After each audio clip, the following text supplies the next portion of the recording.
Example 1.9 from the NCERT Class 12th Part 1 Physics textbook. The question, 2 point charges Q1 and Q2 of magnitude 10 to the power minus 8 coulombs. So one is positive and another is negatively charged. Positively charged is Q1 and negatively charged is Q2 respectively are placed at 0.1 meters apart from each other.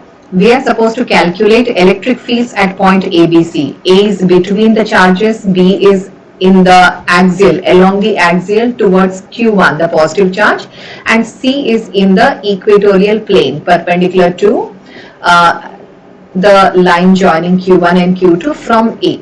So we will find the electric fields in all the three cases. E subscript A, E subscript B, and E subscript C be the electric fields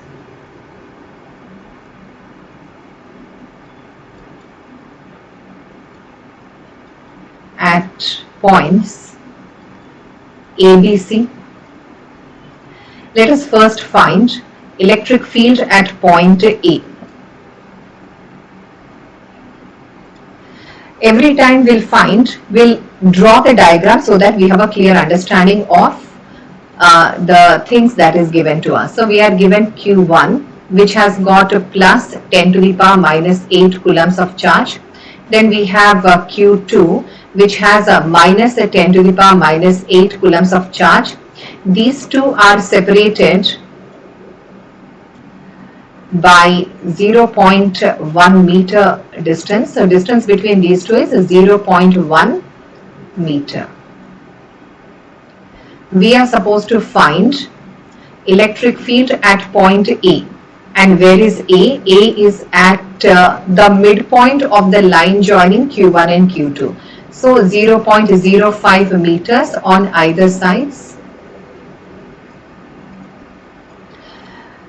And here Q1 is positively charged, Q2 is negatively charged. We know that direction of electric field is from positive charge to negative charge. If there is no negative charge, it is positive charge to infinite and infinite to negative charge. So direction of electric field at A due to Q1 will be in the right side. So this is the E1, and the direction of electric field at A due to Q2. Q2 is negative, so electric field will be in the direction of Q2. So this is the E2. So here E1 and E2 both are in the same direction.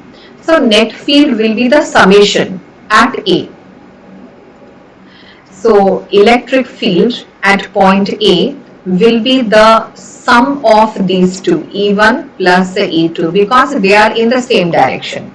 How to find electric field? Electric field is a KQ by R square.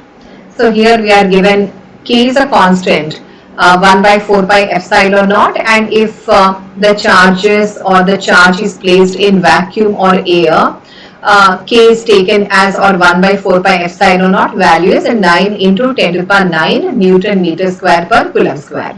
So E1 is KQ by R square. So Q is how much?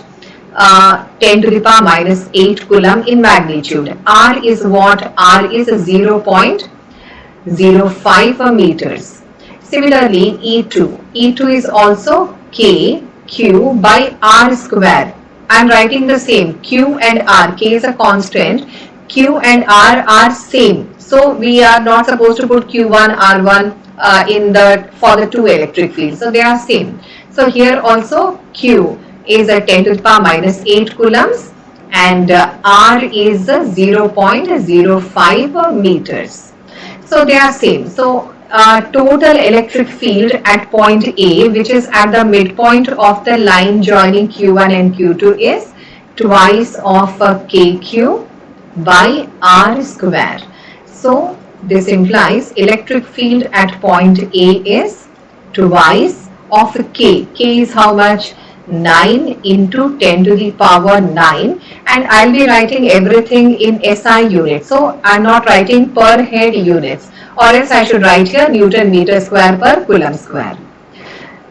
So times Q. Q is how much? 10 to the power minus 8 coulombs. Everything here, both the electric charges, magnitude is same, but directions are different. One is positive, another is negative. Q1 positive, Q2 negative. So by R square. So R is 0.05 square. So we'll write it as 0.05 into 0.05. So twice of KQ by R square. How to work out this? So 9 twos is 18. 10 to the power 9 into 10 to the power minus 8 is 10 to the power 9 minus 8. So which is 10. The denominator 5 into 5 is 25. 25 will write it as 100 by 4. So that 4 comes to the numerator. And the denominator contributes 4 zeros to the numerator. So already 10 to the power 1 is there. Now plus 4. And we still have some cancellation here. This cancels, and we will have electric field at point A. Calculations are perfectly our choice, but how we find that's more important. So 18 force is 72 into 10 to the power 3, which we can write in standard form as 7.2 into 10 to the power 4 Newton per Coulomb. So electric field at point A is the midpoint of line joining Q1 and Q2 is 7.2 into 10 to the power 4 Newton per Coulomb, means Newton Coulomb inverse. We are supposed to find electric field at point B as well as C. Where is a B? B is on the axis of line joining Q1 and Q2. So electric field at point B. So let us once again redraw.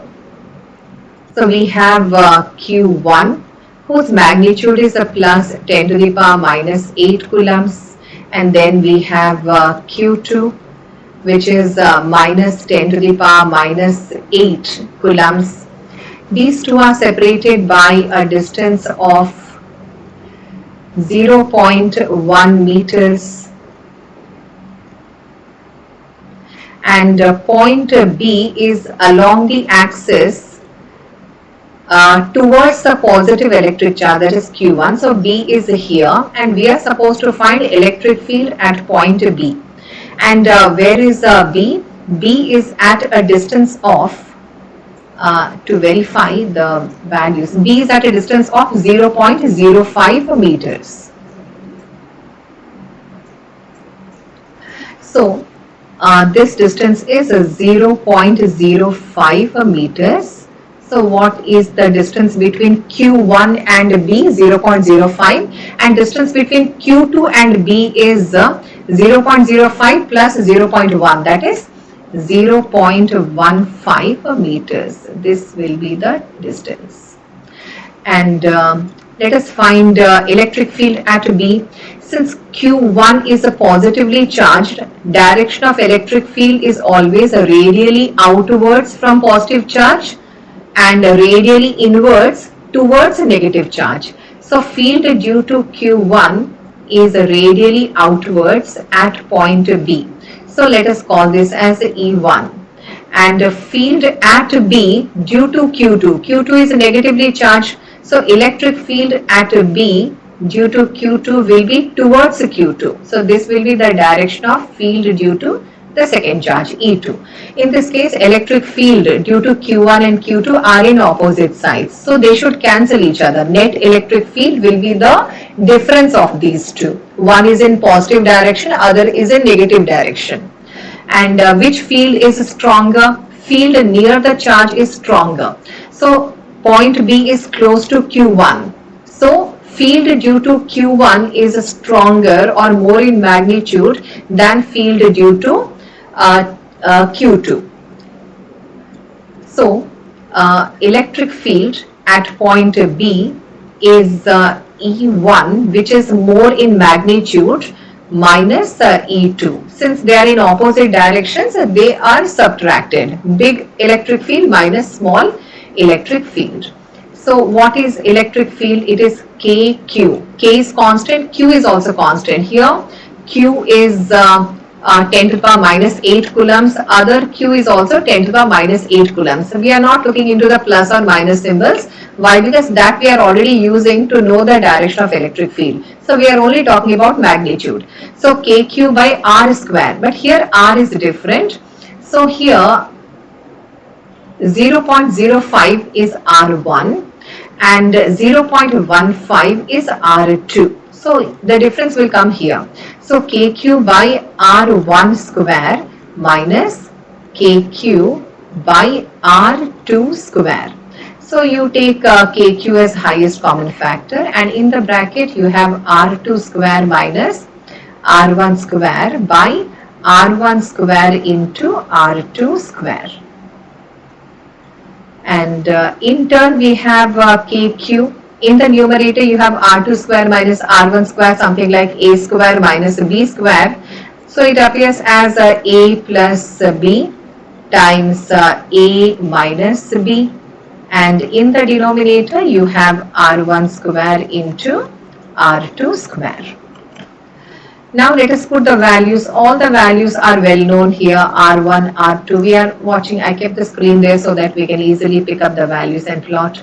So electric field at point B, which is along the axis towards the positive charge, is 9 into 10 to the power 9 Newton meter square per coulomb square is K value. Q is 10 to the power minus 8. So this part evaluation is very easy, that is 10 to the power 9 minus 8 means just 10. R2 plus R1 means 0.15 plus 0.05 times R2 minus R1, that is 0.15 minus 0.05. This divided by R1 square into R2 square, that is 0.05 square. So I am writing 2 times, and 0.15 square, so 0.15 into 0.15. So this is how it appears. Now let us start simplifying this. When we simplify, we will get 9 into 10 to the power 1, and let's have some tens, 10 to the power. So denominator, they will contribute 1, 2, 3, 4, 5, 6, 7, 8. 8 zeros contribution will come from denominator. And then we have the first bracket is 0.2. The second bracket is 0.1. In the denominator, we'll have 5 into 5, which turns out to be 25. 25 is what? 100 by 4. So that's what I have written. And 15 square is what? 225. So it is a 225. Now we have some simple cancellations that you will clearly understand. So 9 ones, 9 twos, 18. Then 9 fives, 45. And we can write this 25 as 100 by 4. So let's have the 4 in the numerator. So denominator we have 4 zeros, and this also contribute to another 100. Okay, now let us just simplify. Things are only in simplification, and it's going to be very simple. We can take a calculator and also do the calculation, but we are supposed to know how to simplify things. Then in the numerator, among the numbers, we have 2 times 4 fours, 16 twos, that is 32, into 10 to the power 1 plus 8, which is a 9. And in the denominator, we have 10 to the power 1, 2, 3, 4, 5, 6, so minus 6. So this turns out to be 32 into 10 to the power 3. And we will write this in standard form. Electric field, due to the 2 electric charges which are separated by 0.1 meters distance at point B, is 3.2 into 10 to the power 4 Newton per coulomb. So this much amount of electric field exists at point B. Now we have to find electric field at point C. And where is point C? C is on the equatorial plane. So to understand, I'm drawing the diagram once again. So we have Q1, we have Q2, and line joining. Distance between Q1 and Q2 is 0.1 meters. This is the distance between them. And then here was the point A. C lies at a point which is perpendicular to these two. So this is the point C, location for point C. This is a location of point C. At point C, we have to find electric field due to these two electric charges. One is the positive electric charge and another is a negative electric charge. So, electric field at C due to Q1 will be radially outwards. Why? Because Q1 is positively charged. So this is electric field due to first charge. Electric field at C due to Q2 will be radially inwards towards Q2 because Q2 is negatively charged. So electric field at point C will be the resultant of these two electric fields. So ER. What is the angle between these two? So this is 0.1. This distance is also 0.1 meter and this distance is also 0.1 meter. That means the triangle that you see here is an equilateral triangle. Since it is equilateral triangle, this angle is 60. In that case, this angle is 120. So we'll use these all data to find resultant field due to the charges Q1 and Q2 at point C, which is on its equatorial plane. So first let us find what is E1. E1 is K Q1 by R square, which is K into Q1. Q1 is 10 to the power minus 8 by 0.1 square. Similarly, what is the E2? E2 is K Q2 by R. R is same, 0.1 either side. So this is also R square, which is K 10 to the power minus 8. So you are not supposed to use a plus 10 to the power minus 8 or minus 10 to the power minus 8. We are not doing that because we are only talking about magnitude. Direction we have already applied to tell you direction of electric field. E1 is in which direction, E2 is in which direction, and resultant of these two is ER. So we are already working on the direction. So this is what is 0.1 square. Since these two are equal to each other, we can call this as some E because both are same, equal in magnitude. So what is the resultant of electric field? So electric field at point C is actually the resultant of electric field due to one first charge and electric field due to the second charge, which we can find using E1 square plus E2 square, both are E, plus twice of E1 into E2, that is E square cos of angle between E1 and E2, which is 120, which is minus 1 by 2. So this turns out to be twice E square minus E square, so which is just square root of E square, which is E. And what is the E? So therefore electric field at point C is equal to E, which is KQ by R square. And this is a 9 into 10 to the power 9 into 10 to the power minus 8. You know that this is easy. By R square, 0.1 into 0.1. So here R is distance between the charges or distance between Q1 and C or Q2 and C. So here electric field at point C due to this dipole is 9 into 10 to the power 1, and the denominators contribute 2 zeros, so 10 to the power 2, so 9 into 10 to the power 3 newtons per coulomb. So this is the electric field at point C. In the next video we will see how to solve example 1.11 and the next examples. Thanks for watching the video.